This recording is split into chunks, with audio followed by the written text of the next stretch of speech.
Across the Ohio Valley has been the COVID-19 pandemic, but now the city of Wheeling is turning its focus to rebuilding.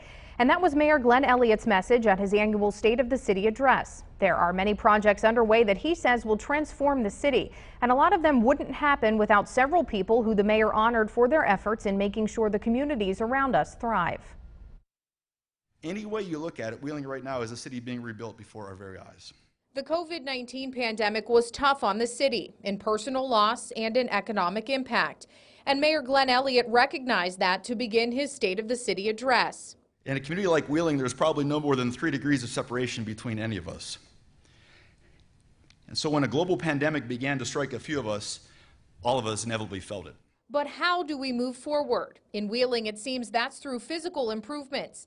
Highway repairs, streetscape, and construction projects. Mayor Elliott says there is major investment all over the city, including the much anticipated police and fire headquarters, to be followed by a parking structure at 11th and Market Streets.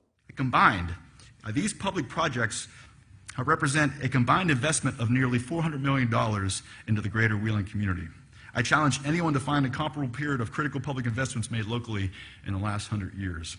Leading the way on many of these projects is the city's Municipal Building Commission. I have to take my hat off to Mayor Elliott and this city council for moving the city forward like he's doing.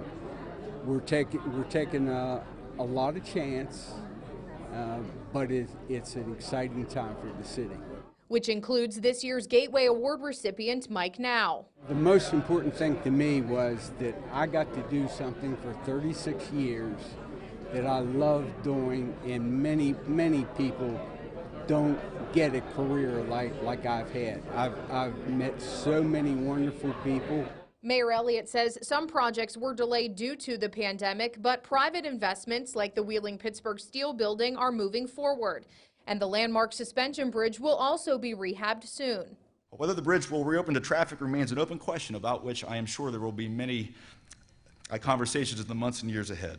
With many of these improvements well underway, the city has even more plans in the early stages, including once again becoming a top entertainment destination and putting the user fee to work. But going forward, you can expect to see some more visible projects taking shape, so stay tuned for that.